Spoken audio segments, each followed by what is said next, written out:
Anoche nosotros hicimos un vuelo rasante haciendo unas consideraciones acerca de una petición que hicieron los discípulos, la gente que seguía a Jesús, las multitudes, para que los enseñara a orar.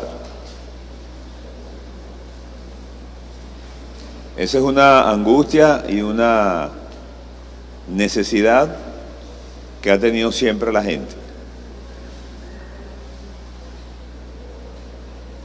Hemos equivocadamente entendido que orar es algo natural, que orar es algo fácil, y orar no es ni natural ni fácil.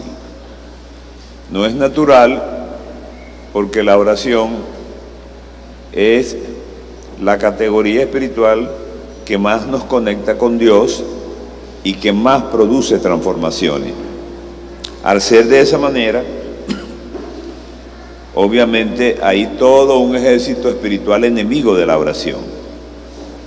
Y por eso cuando uno decide que va a tener tiempos de oración, es tan difícil orar. El problema también que tenemos con la oración es que la hemos reducido simplemente a una fórmula que tiene que ver con peticiones.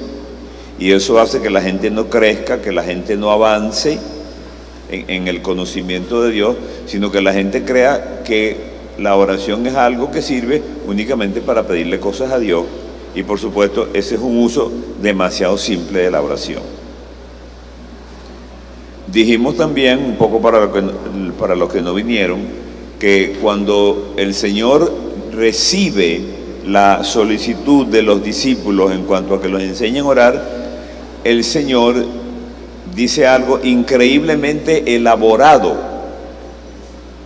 que tenemos que considerarlo, porque fue la respuesta del Señor. Nadie en toda la Biblia habla de la oración como lo habla Jesucristo. Nadie enseña de la oración como lo hace Jesucristo. Y Jesucristo enseñó de la oración de dos formas: con las respuestas que les dio a los discípulos y con el Padre Nuestro, y con su vida de oración.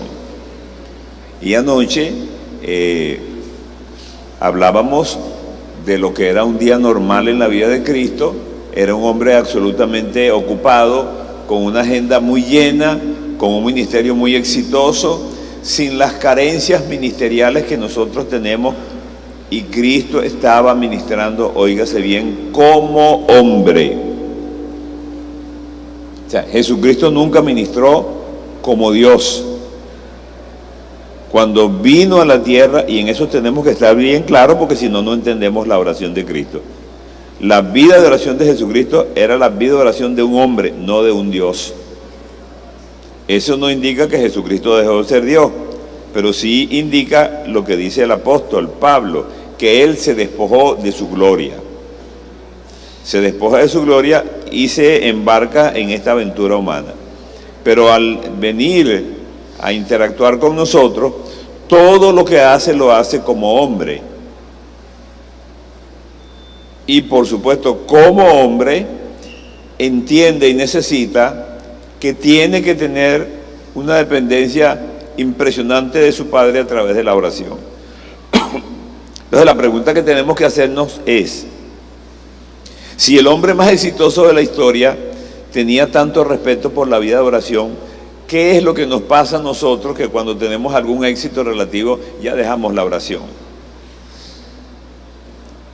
La oración para millones de cristianos es una actividad extracátedra. La oración para millones de cristianos es una actividad que la hacemos cuando estamos apurados, cuando tenemos una crisis. Y obviamente que la oración funciona en esas circunstancias, pero ese no es el diseño de la oración. El diseño de la oración es una relación con Dios, y cuando lo entendemos, nuestra vida se transforma absolutamente.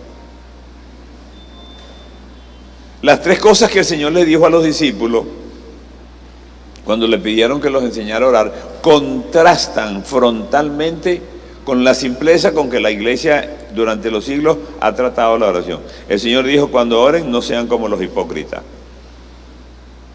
Y eso es muy importante porque lo que está haciendo el Señor es diciéndonos, ustedes cuando oren tienen que examinar su corazón, tienen que examinar sus motivaciones, porque la oración produce una opinión en la gente. Por eso los fariseos se paraban en las esquinas de la calle a orar, porque ellos sabían que eso era llamativo para la gente. Pero eso es una razón miserable para orar, porque estaban utilizando la oración para ganarse el favor de las personas, y la oración no es para eso. Sí, lo primero que el Señor resuelve, lo primero que el Señor trata de sanar, de enseñar, fíjense que no tiene nada que ver con las formas. Alguien me preguntó, yo tengo que cerrar los ojos cuando oro. Si usted lo quiere cerrar, lo cierra. Y si no lo quiero cerrar, pues no lo cierre. No hay ningún problema con los ojos cerrados o con los ojos abiertos. Yo acostumbro a orar con los ojos cerrados porque siento la necesidad de hacerlo, porque me distraigo. Yo recuerdo una vez cuando éramos unos adolescentes, nos metimos por allá en una montaña, cosas de muchachos, ¿no? A orar en una montaña absoluta, había una cueva absolutamente oscura. Hoy yo no haría eso, pero uno cuando es muchacho hace cualquier cosa de esa. Y yo recuerdo que yo no me miraba las manos, yo hacía así y no me veía las manos. Y entonces yo le dije a mis compañeros, bueno, pero aquí no tenemos que cerrar los ojos, pero yo los tenía cerrados.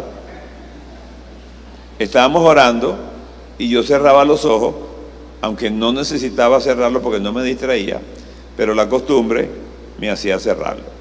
En ese momento yo entendí, es el hábito. Así que nadie se tiene que dar mala vida con eso, con los ojos cerrados o con los ojos abiertos. Bien, la otra cosa que el Señor le dice a los discípulos es todavía más importante. Él dice, cuando ores, entra en tu aposento. Y decíamos anoche que cuando el Señor hace eso, está estableciendo la diferencia entre las oraciones que hacemos, porque tenemos hábito de hacerlas, aunque no las querramos hacer, porque son oraciones control, son oraciones que la sociedad religiosa establece, pero no son momentos en que la gente se conecta con Dios. La gente, es más, la gente confunde esas oraciones. A veces la gente está orando para bendecir el alimento y está diciendo de memoria la oración de la noche. Y después dice, ay, discúlpeme, Señor, que es que estoy hablando de las de la noche, esta no es la que toca, me toca esta. Porque son hábitos de repetición. Ahora, cuando yo tomo un tiempo,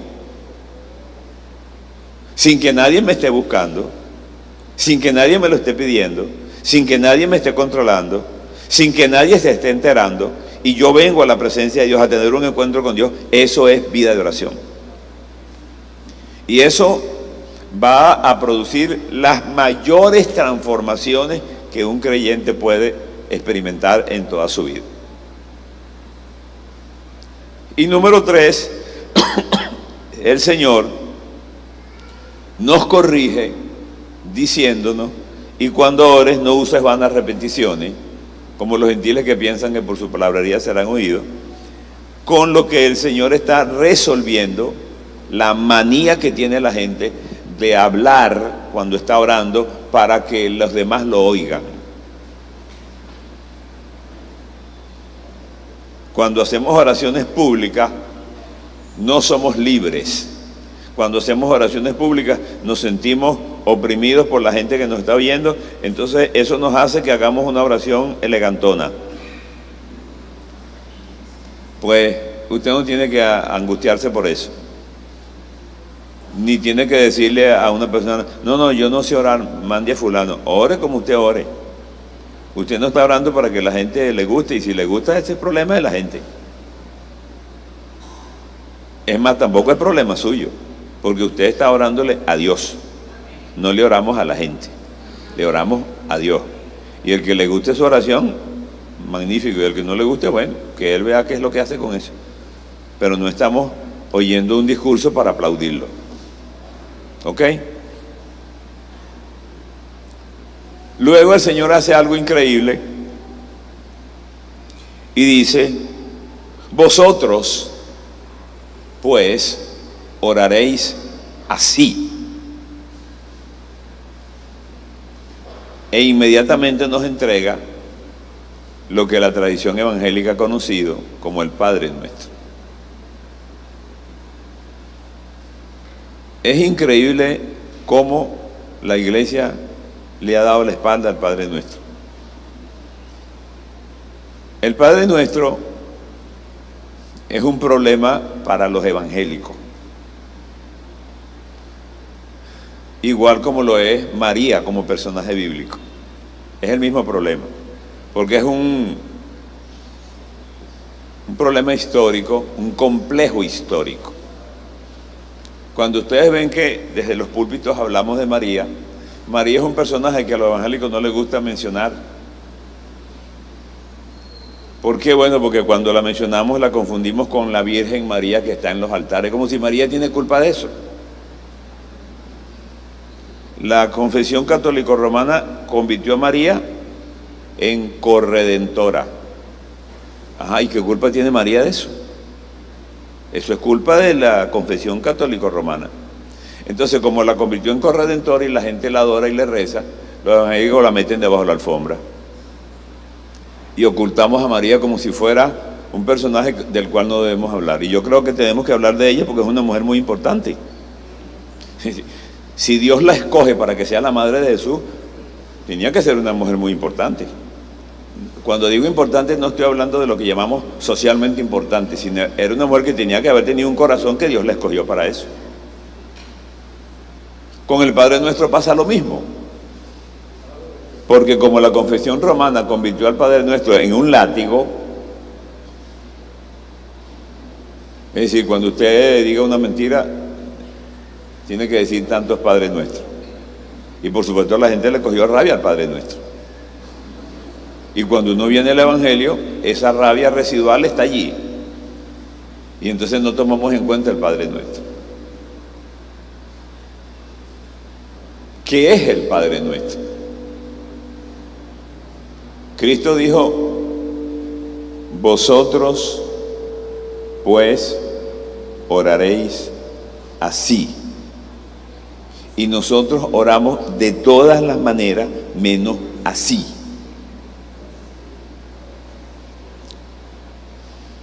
El problema que tenemos es que no hemos entendido lo que es eso que se llama el Padre Nuestro. Primero, el Padre Nuestro no es una oracioncita para que la gente la repita. Es mucho más que eso.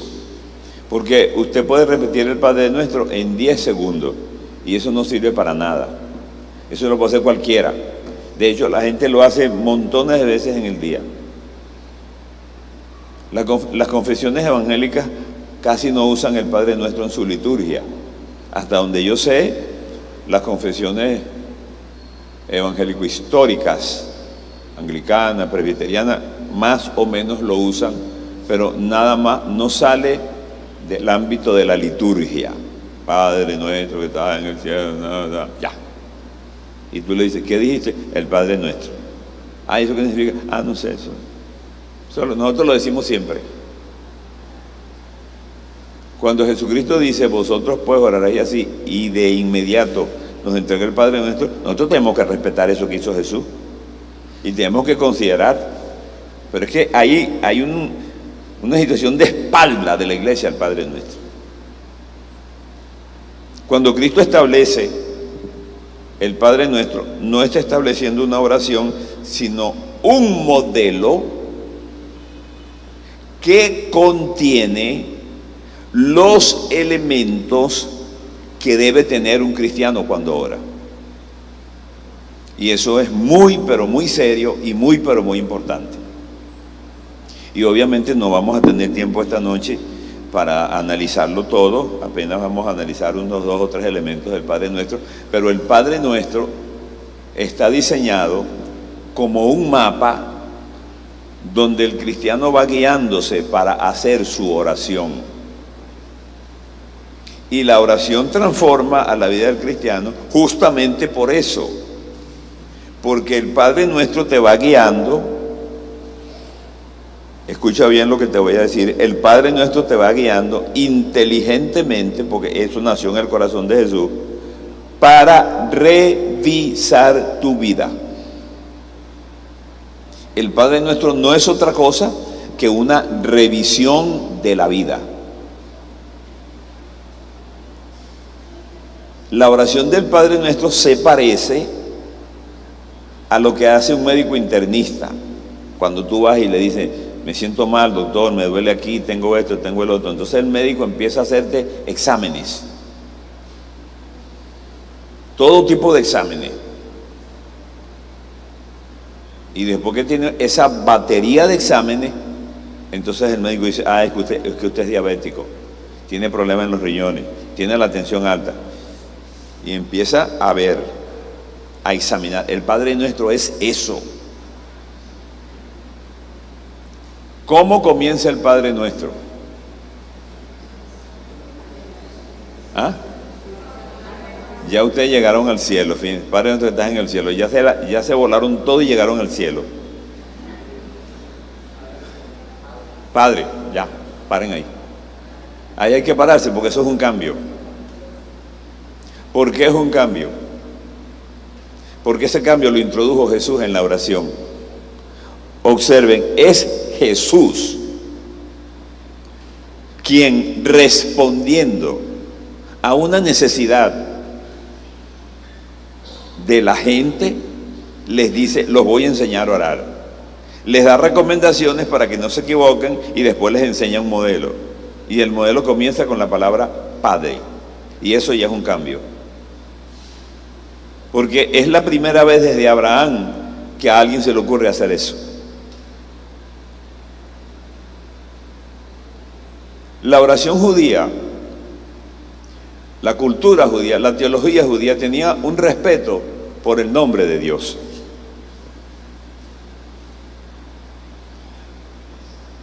El problema es que el respeto era formal, un respeto religioso, no era un respeto real.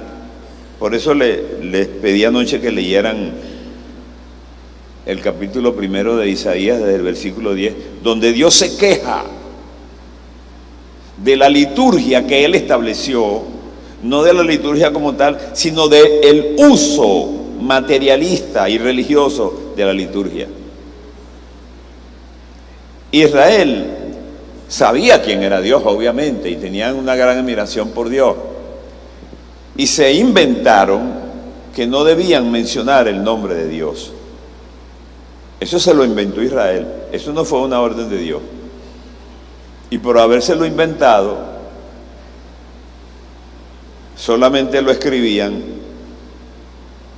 Y como el hebreo no tiene vocales, lo que nos quedó del nombre real de Dios fueron las consonantes. Entonces, hoy tenemos las 4 consonantes hebreas que forman parte del nombre original de Dios, pero no hay quien pronuncie eso, porque eso no tiene vocales. Y no es Yahvé ni es Yahweh. ¿Por qué? Porque esas consonantes que le pusieron son las consonantes de Adonai. Y eso fue un uso arbitrario que hicieron los masoretas. Pero eso no está en la Biblia. Yo estaba predicando el otro día en una iglesia, andaba con un grupo de discípulos, y en esa iglesia ellos no dicen Jehová sino Yahweh. Y como yo estoy acostumbrado a decir Jehová, cada rato decía Jehová. Cuando me acordaba decía Yahweh por consideración con la gente, ¿verdad? Y entonces los muchachos me dijeron después que prediqué, pastor, dijo 15 veces Jehová. Y le dije, es que no es Yahweh tampoco. Entonces, esa gente estaba contenta cuando decían Yahweh y arrugaban la cara cuando decía Jehová. Y ellos como que no se dan cuenta que ninguno de los dos es original. La humanidad perdió el sonido original del nombre de Dios, pero eso no fue por culpa de Dios. Dios nunca le dijo a ellos, mi nombre es demasiado sagrado, no lo pronuncien. Dios nunca dijo eso, eso se lo inventaron ellos. Es decir, el respeto religioso a veces nos hace daño, porque es un respeto que está en las formas nada más, no está en el corazón. Es el respeto de Semana Santa, pues. Ustedes ven que la Semana Santa la gente se pone así rígida, se pone religiosa, se pone medio santa. Es Semana Santa, Cristo está sufriendo. Hasta las iglesias evangélicas se llenan más de gente que todas las demás. Y por supuesto, todas las iglesias se llenan de gente. Pero entonces la gente empieza a visitar 7 templos. ¿Por qué 7? Bueno, porque sí, alguien inventó eso. Y no se van de los 7 templos hasta que no terminan. Y después que terminan de recorrer los 7 templos, porque hay que recorrer 7 templos en Semana Santa, entonces se van a pecar. Se van a pecar a la playa hasta la próxima Semana Santa, que Cristo está triste otra vez. Ahora, ¿es noble ese sentimiento de respeto? Sí, es noble, pero eso no tiene nada que ver con relación con Dios. La gente puede salir de la iglesia respetando a Dios y caer en el infierno sin ningún problema, porque son formas. Cristo rompe ese esquema y pone la palabra Padre en la entrada de la oración, y ya eso es una revolución. Pero Cristo va más allá, y no es que pone la palabra Padre tal como la entendemos nosotros en el sentido latino, pater, Padre, sino Cristo utiliza, para colmo, una expresión demasiado popular para que en el imaginario de la gente eso esté en una oración. Cristo utiliza una palabra que los hebreos del primer siglo, que hablaban arameo como idioma materno, los niños llamaban, la palabra con que los niños llamaban al papá, papi, ni siquiera padre, papi. Y lo más increíble es que esa es la expresión que Cristo usa en el Getsemaní. El Getsemaní es el momento de más intenso dolor en el ministerio de Jesucristo. Muchísimo, pero muchísimo más que la cruz. Y ahí el Señor utiliza el Abba. Y el mensaje que tiene el Padre, la palabra Padre, la palabra Abba, comenzando el Padre Nuestro, es un mensaje para la humanidad. El mensaje es: no quiero que me tengan miedo. ¿Por qué? Porque la gente le tiene miedo a Dios. Todo el mundo le tiene miedo a Dios. Hasta los evangélicos le tienen miedo a Dios. Hay un miedo así residual, como que, bueno, no sé, por si acaso. Dios no está interesado en ese miedo, porque ese miedo no hace que la gente fluya. Y el mensaje que tiene la palabra Abba es: señores, por favor, no me tengan miedo.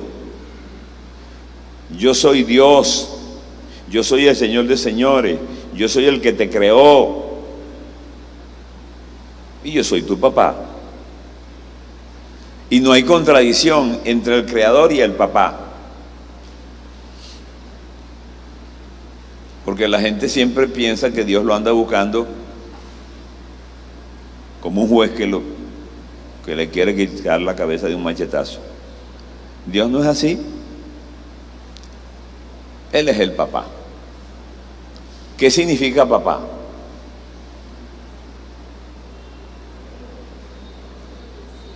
¿Ah? Protector, proveedor. ¿Por qué los niños le dicen al papá, papá o papi, y no le dicen padre? Por ejemplo, si mis hijos me dijeron un día a mi padre, bueno, les mandaría un examen con un psicólogo, porque ¿por qué me están diciendo así? Ellos nunca me han dicho así. A mí me dicen la gente de muchas formas, me dicen pastor, pastor Néstor, reverendo, etcétera. Pero los únicos que me dicen papi son mis hijos. Es decir, ellos entienden que hay una, ¿qué? ¿Eso qué es? Una relación de confianza. Confianza. Ellos no sienten la necesidad de usar una fórmula. Ellos sencillamente me dicen, papá, papi, y nadie se los enseñó. Yo nunca le dije a ellos, tienes que decirme papi o tienes que decirme papá. Eso se lo inventaron ellos. Eso es una cosa que los niños sienten. Y me imagino que ningún padre le va a decir a un hijo, oye, pero tú no me puedes llamar así, tú tienes que respetarme, yo soy tu padre. Hay confianza. El primer cambio que Cristo introduce en la oración, porque le piden que los enseñe a orar, es un cambio que tiene que ver con qué esperamos nosotros de Dios cuando nos acercamos. Y cuando yo me acerco a Dios en oración, yo no me estoy acercando a un juez, me estoy acercando a mi papá. Entonces, cuando yo estoy hablando con mi papá, yo tengo que tener confianza, relajarme. Y entonces yo le digo a él lo que me pasa. Esa es la manera como David ora. Ustedes ven que en los salmos de David, las expresiones no son estiradas. Las expresiones de David no son religiosas. Las expresiones de David en los salmos son expresiones de una gente que está hablando con Dios como si fuera un amigo. Y eso es lo que el Señor quiere restituir en el Padre Nuestro, porque siglos de religiosidad esclerosada no le sirvieron a Israel. Y los discípulos se dieron cuenta de eso, y después de siglos de tradición le dicen, enséñanos a orar, porque es que lo que nosotros hacemos no nos funciona. ¿Cuál es la segunda palabra del Padre Nuestro? Ya se fueron para el cielo otra vez. Nuestro.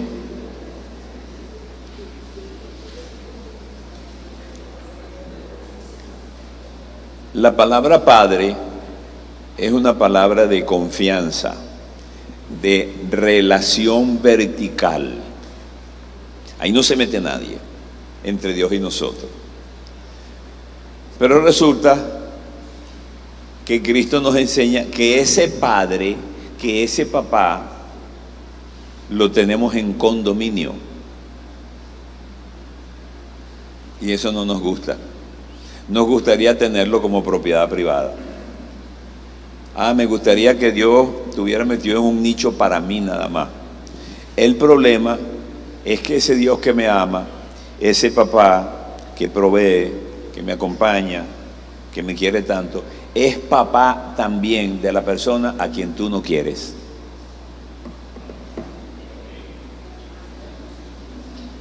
Ya la cara no la pusieron tan contenta.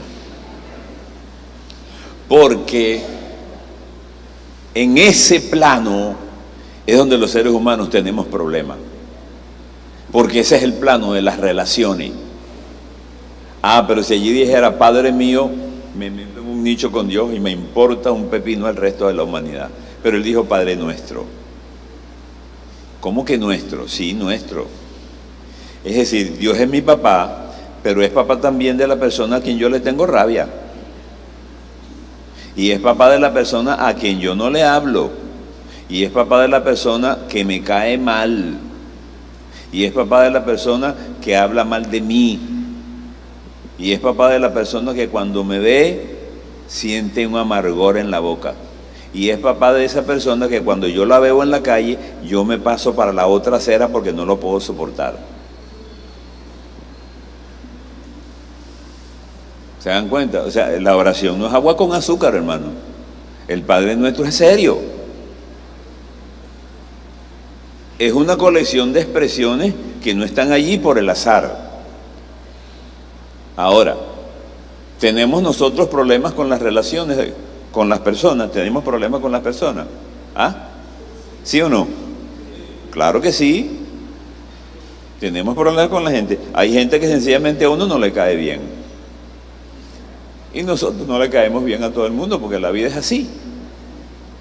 Pero que no me caiga bien o que yo no caiga bien no es razón para comportarme como nos comportamos. Ahora, en ese plano hay que tejer muy fino porque Cristo fue muy específico con las relaciones.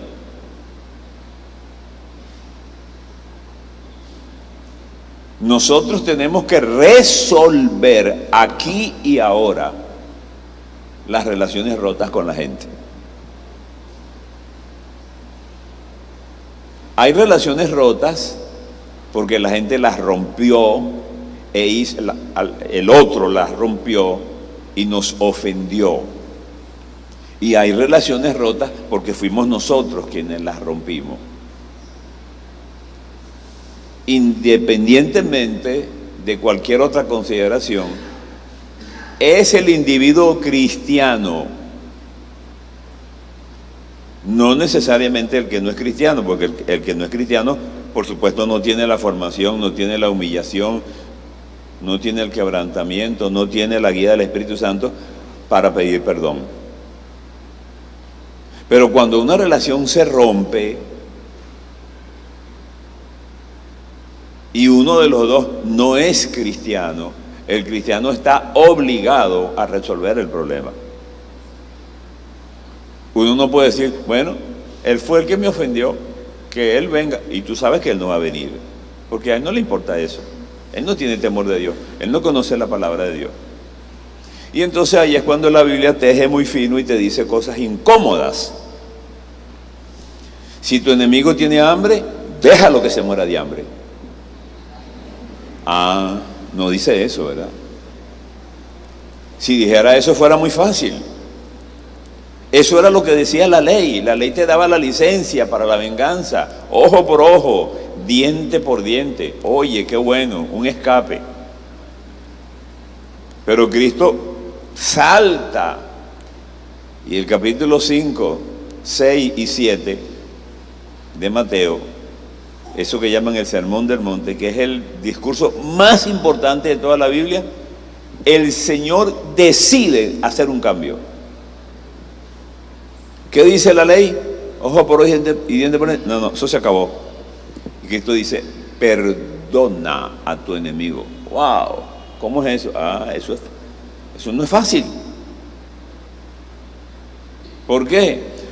Porque cuando uno perdona, es cuando uno considera la ofensa como si no hubiera ocurrido. Perdonar es pasar por alto la ofensa, y eso a nosotros nos cuesta mucho. Entonces, en el plano todo eso tiene que ver con el nuestro, con la palabra nuestro. O sea, usted no puede orar olímpicamente, Padre nuestro que estás en los cielos, y termina por allá, y ya va, ¿y el nuestro dónde está? ¿Y la relación rota dónde está? Párate. Y Cristo dice que te pares. Cristo ordena detenerse. Dice, si traes tu ofrenda al altar, y Cristo está utilizando el lenguaje de la ley porque Cristo está viviendo en la ley. La gracia funciona después de la muerte de Jesús. Pero en cuanto el Cordero no ha muerto, la ley todavía es vigente. Y Él dice, si traes tu ofrenda al altar. Y nosotros ahí tenemos que hacer una traducción teológica. ¿Cuáles son las ofrendas que nosotros en la gracia traemos al altar? Obviamente son distintas a las ofrendas que se traían en la ley. Las ofrendas de la ley eran ofrendas materiales que tenían que ver con cosas y con dinero.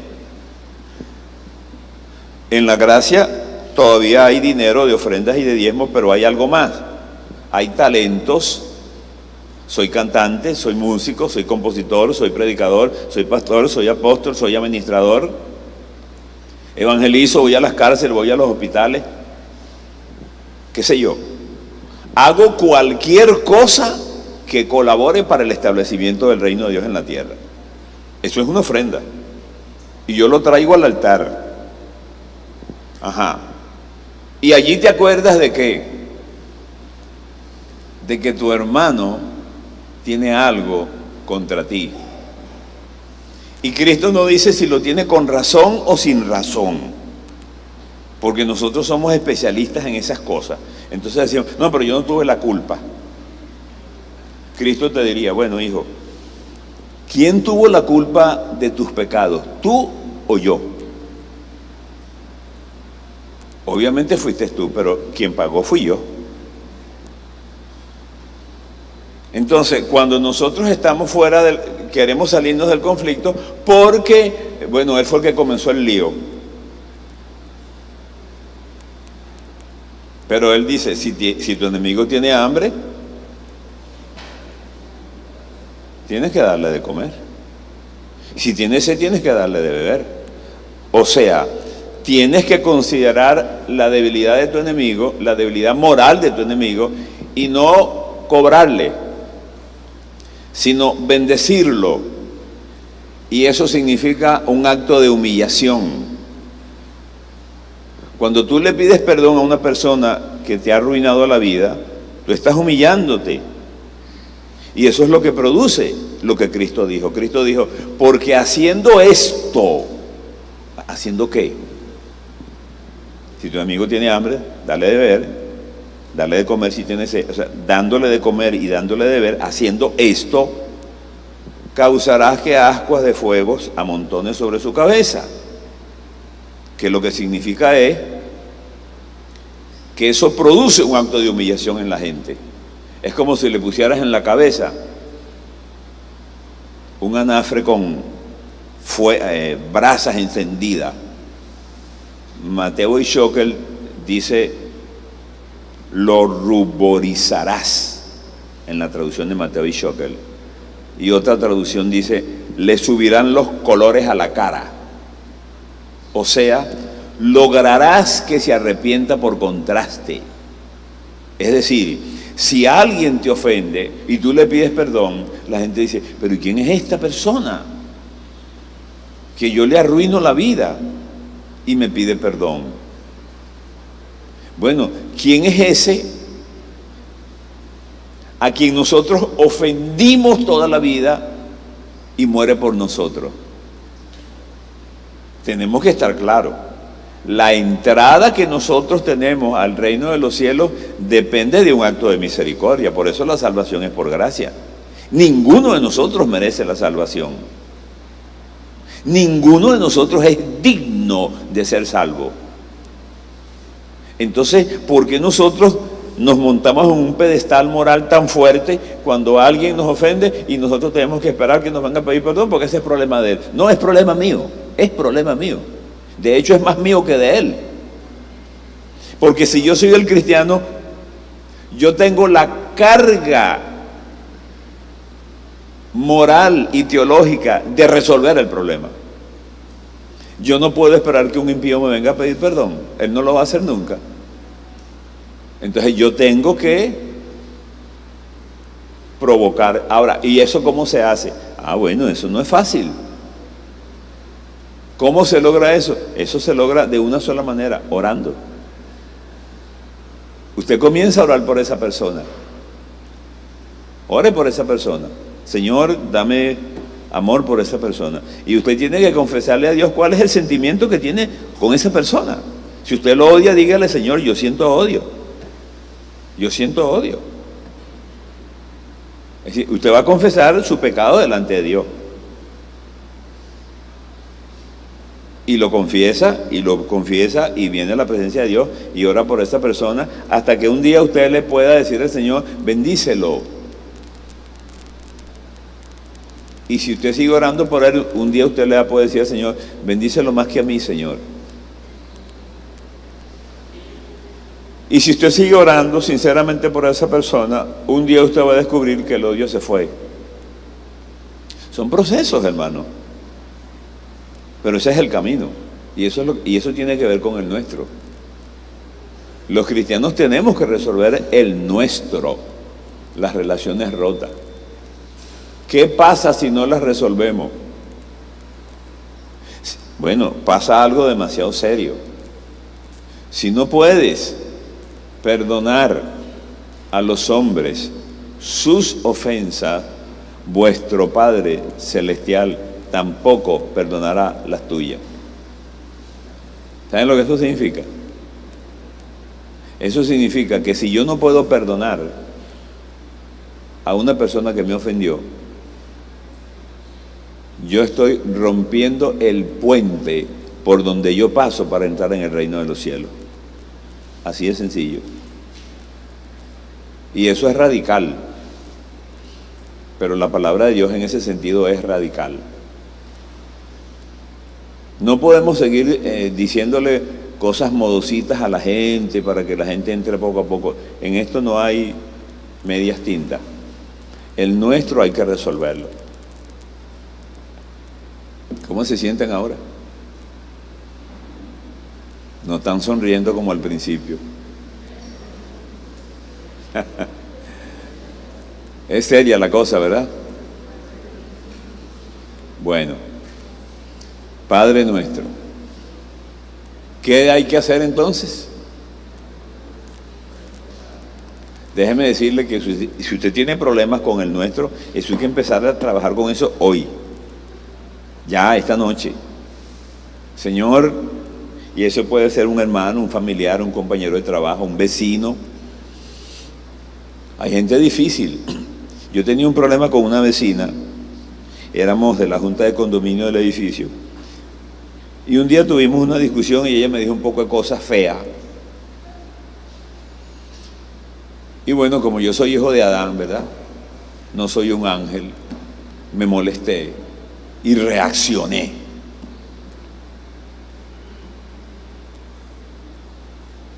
Y le dije un poco de cosas a ella que eran verdad, pero que no debía haberlas dicho.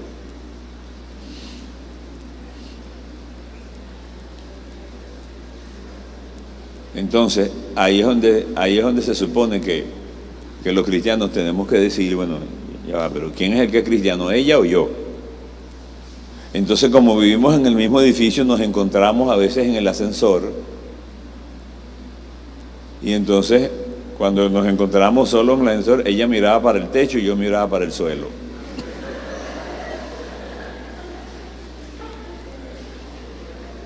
Porque es incómodo, ¿verdad? Pero, ¿a quién va a molestar el Espíritu Santo? ¿A ella o a mí? Ella no tiene la base. La base la tengo yo, que soy el cristiano. Yo soy el que predico, el que hablo de la oración, de la santidad. Ajá, y entonces, todo eso que tú dices y que le enseñas a la gente, y eso el Espíritu Santo dice, oye, esto no es fácil. Entonces empecé a orarle al Señor y le dije, Señor, yo quiero que tú me pongas a ese señor otra vez en el ascensor para yo pedirle perdón. Y el Señor me la puso un par de veces en el ascensor y no le pedí perdón. Porque nosotros somos duros de corazón. Y me daba pena con el Espíritu Santo. Y un día le dije, Señor, yo quiero que me la pongas en la puerta del edificio. Por favor, pónmela. Era una angustia que tenía. Porque yo sé que yo soy el que debo llegar. Ella no, ella no, ni le interesa eso. Entonces un día la veo que va entrando por el edificio y me le acerco. Le digo, hola. Y me dijo, ¿qué? Casi me muerde.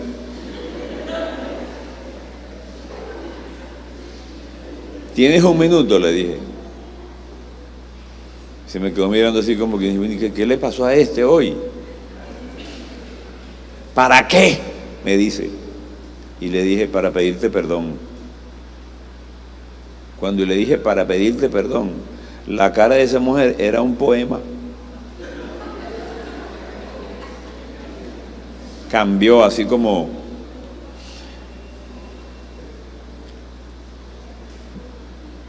¿Qué pasó? Si tú eres una persona chévere, me dijo. Totalmente. Un cambio. Porque yo mencioné la palabra perdón. ¿Se dan cuenta? A mí me costó un mundo hacer eso. Pero solamente yo mencioné la palabra perdón. Y ella sabía que ella fue la que empezó con el lío. Pero esa palabra cambió todo. Y desde ese día fuimos amigos. Somos como la uña y el mugre. Yo soy la uña.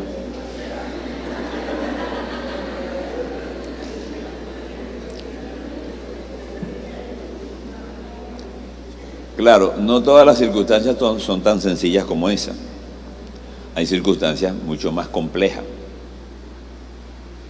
No importa la complejidad de la circunstancia, el Padre Nuestro de Cristo es una revisión de la vida. Por eso no tiene ningún sentido que usted repita el Padre Nuestro en 10 segundos, porque ese no es el diseño. Voy a hablar ahora del santificado. Santificado sea su nombre. Y yo dejo el resto para que ustedes lo mastiquen.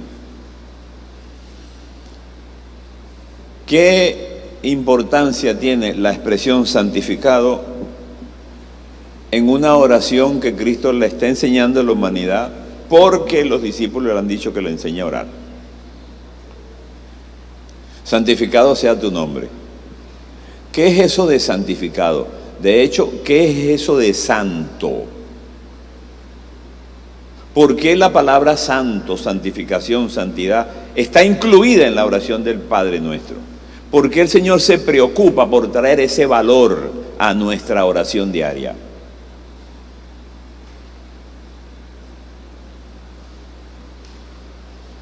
La primera vez que ocurre en la relación Dios-hombre un encuentro con la santidad es cuando Moisés se encuentra en el desierto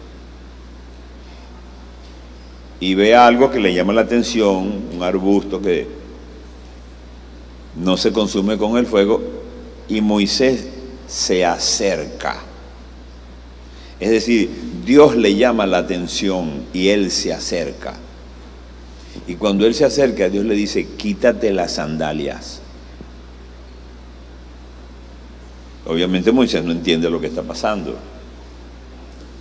porque el lugar que estás pisando es santo.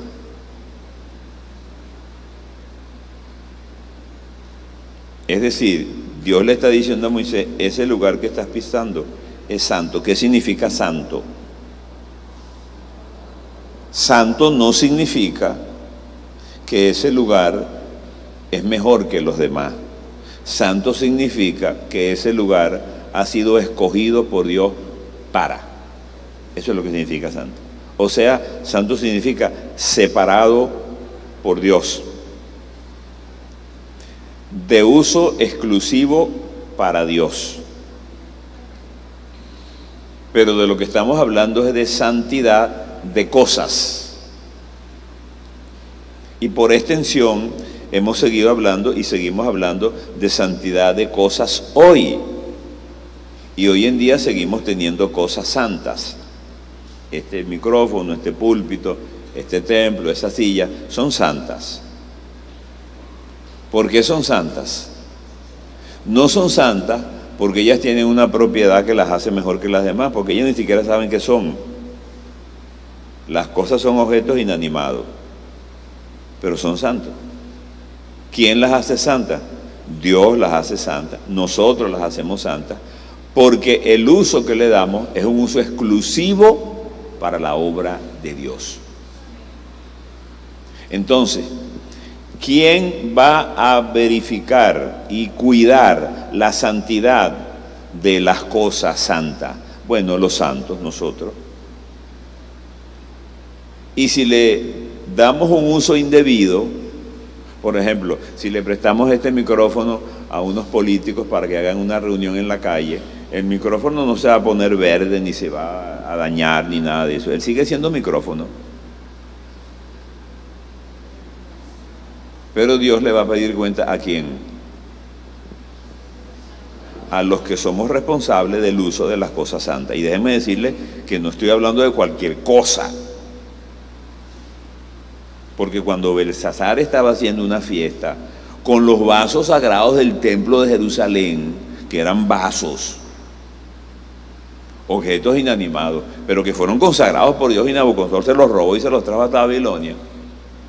Y Belsasar hizo una fiesta bien mundana y apareció una mano en la pared, escribiendo. Y se asustó tanto Belsasar que las rodillas le pegaban así unas con las otras. Manden a buscar a Daniel. Daniel, ¿qué dice allí? Bueno, ahí dice que te pesaron en una balanza y saliste mal. Saliste fallo de peso. ¿Sí? ¿Qué más? Bueno, dicen que vas a perder tu reino. ¿Qué más dice? Que te van a matar esta noche. Y las tres cosas pasaron. Por el abuso de las cosas santas del templo de Jerusalén. Pero el tiempo sigue pasando. Y Dios se sigue revelando. Y un día, Dios le dice a Moisés, Moisés, ven acá. Quiero que ustedes también sean santos. Porque yo soy santo. Ahora, observen la diferencia entre la santidad de las cosas y la santidad de la gente. La santidad de la gente la supervisa la gente.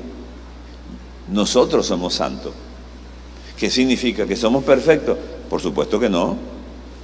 Santo significa que estamos separados para la gloria de Dios, para vivir. Si estamos separados para Dios, hay una gran cantidad de cosas que nosotros no debemos hacer. No podemos mentir. No podemos tener ganancia deshonesta. No podemos adulterar. No debemos ver pornografía por internet ni por televisión. No debemos comprar los CDs quemados que queman por ahí y los venden más barato, porque son más baratos, entonces, y no nos damos cuenta que estamos comprando algo que proviene de un delito. Ah, pero es más barato, pero es robado, y yo soy santo y yo no compro eso. ¿Y eso es pecado? Por supuesto que es pecado, claro que es pecado. ¿Se dan cuenta? O sea, la santidad es una cosa muy seria. La santidad es consustancial con la condición de ser cristiano. O sea, si yo no soy santo, pues tampoco soy cristiano. Claro, como cuando Dios le dice a Moisés, sean santos porque yo soy santo, Dios no le da un patrón definido de lo que significa santidad. Entonces la gente comenzó a inventarse lo que era santidad. Y todo el mundo tenía su código de santidad. Las iglesias inventaron que si el velo, que si el pelo, que si los pantalones, que si el maquillaje, que si los zarcillos, que si esto, que si el otro. Y ojalá que la santidad fuera eso, porque si fuera así, pues es muy fácil ser santo. Tú te lo quitas, te lo pones, te lo pintas, te lo cortas, o no te lo pintas o no te lo cortas y ya, santo. Pero no es así. Por eso, observen lo que estoy diciendo. Aparece Dios y habla con Moisés de la santidad de las cosas. Después Dios aparece y habla de la santidad de la gente. Y siglos después Dios corrige, porque la revelación de la moral de Dios en la Biblia es progresiva. No dije que la moral es progresiva. Dije que la revelación de la moral es progresiva. Porque no puede ser de otra manera. O sea, Dios no le podía decir a Abraham lo que le dijo a Moisés. Dios no le podía decir a Abraham lo que le dijo a Pablo. Igual que nosotros no le podemos decir a un niño de 3 años, no le podemos enseñar el pensamiento abstracto de la matemática, porque no lo va a entender. Entonces, muchos siglos después, sale el apóstol Pedro y dice, santos en toda vuestra manera de vivir. Y ahí sí el concepto es más digerible, porque Pedro está diciendo, la santidad tiene que ver no con lo que yo hago, sino con lo que yo soy. ¿Y qué tiene que ver eso con el Padre Nuestro? Tiene que ver todo. Porque el Padre Nuestro es un modelo de oración donde yo debo venir a revisarme. Primero, mi relación con el papá. Y tengo que tomarme el tiempo que sea para resolver eso. Segundo, mi relación con el nuestro. Eso es más complicado todavía. Y después, mi relación de santidad. Le estoy orando al Señor, le estoy sirviendo al Señor, pero estoy contaminado con una cantidad de situaciones mundanas. Hay una persona que tiene este conflicto, fíjense. Es un hombre cristiano que nunca ha podido resolver las miradas lascivas a las mujeres. Toda su vida ha sido dominado por eso. Y un día él dice, oye Señor, no sé cómo voy a hacer con esto, pero es que los ojos se me van solos. Ayúdame. Entonces él dijo, te voy a prometer que cada vez que yo mire lascivamente a una mujer, y ustedes saben lo que Cristo dijo acerca de eso, ¿verdad? ¿Sí acuerdan? ¿Sí se acuerdan? ¿Qué dice la ley? El que adultera con una mujer, ok, pero yo digo, el que la mira, listo.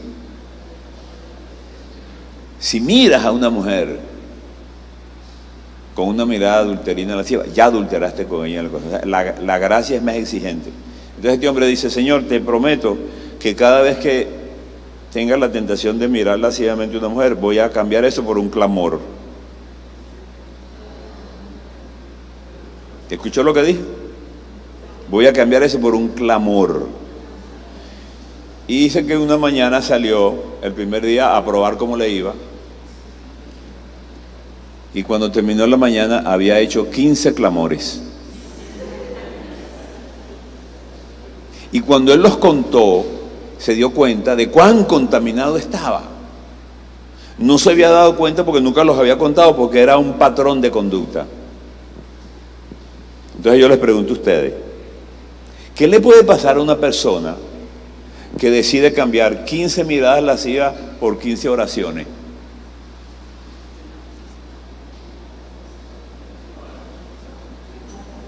¿Qué le puede pasar? Hay una transformación, obviamente que hay una transformación, porque no es lo mismo estar mirando 15 veces inmoralmente a una mujer que haciendo 15 oraciones. Obviamente hay una decisión del corazón de acercarse a Dios y Dios toma en cuenta eso. Eso es el problema de la santificación. Uno no se santifica por un proceso de que le pongan las manos y oren por uno. La santificación, como dicen los wesleyanos, con el perdón de los teólogos wesleyanos, no es instantánea. Yo puedo tener una experiencia mística súper especial con Dios y eso me lleva a un acto de santificación, pero eso no elimina el problema de la pecaminosidad de mi vida, a menos que yo decida eliminarlo o corregirlo. Es decir, yo soy santo por decisión. Yo tengo que decidir lo que soy y lo que no soy. Cuando yo peco, yo no peco por accidente, yo peco por decisión, aunque yo no crea eso y aunque no esté de acuerdo con eso, pero eso teológicamente es así. Los hombres no pecan por un accidente, los hombres pecan por una decisión. ¿Por qué? Porque nosotros somos libres y al frente vamos a tener la tentación de Satanás y la invitación de Dios a rechazar la tentación. Y yo estoy en el medio para escoger. Ahora, ¿en función de qué yo voy a escoger? Bueno, en la misma función de que los alumnos que estudian aprueban, más nada. Los alumnos que aprueban no son necesariamente más inteligentes que los que no aprueban, lo que pasa es que estudian más. Es decir, se aplican más y por supuesto tienen resultados. Bueno, ese es el problema del nuestro, hermanos queridos. Ese es el problema de la santidad. Fíjense, solamente 3 elementos del Padre Nuestro. Padre nuestro, santificado sea tu nombre. Bueno, váyanse con eso y mastíquenlo esta noche, suavecito, y a ver cómo les va. Pero ¿se dan cuenta de lo que estamos hablando? La oración es la mayor posibilidad de transformación que usted tiene. Si usted se va acercando a Dios a través de una vida de oración, usted se va a transformar. No se angustie por orar largo, No se angustie por lo que va a decir cuando va a orar. Angústiese únicamente para venir. No haga esfuerzos materialistas para hacer oraciones largas, porque no es así como funciona. La oración llega a ser larga cuando uno ni siquiera se da cuenta del tiempo que está pasando en oración. La oración no es una tortura. La vida de oración es el mayor placer que una persona puede experimentar en esta vida. Bueno, se nos acabó el tiempo. Que el Señor los bendiga y vayan con Dios.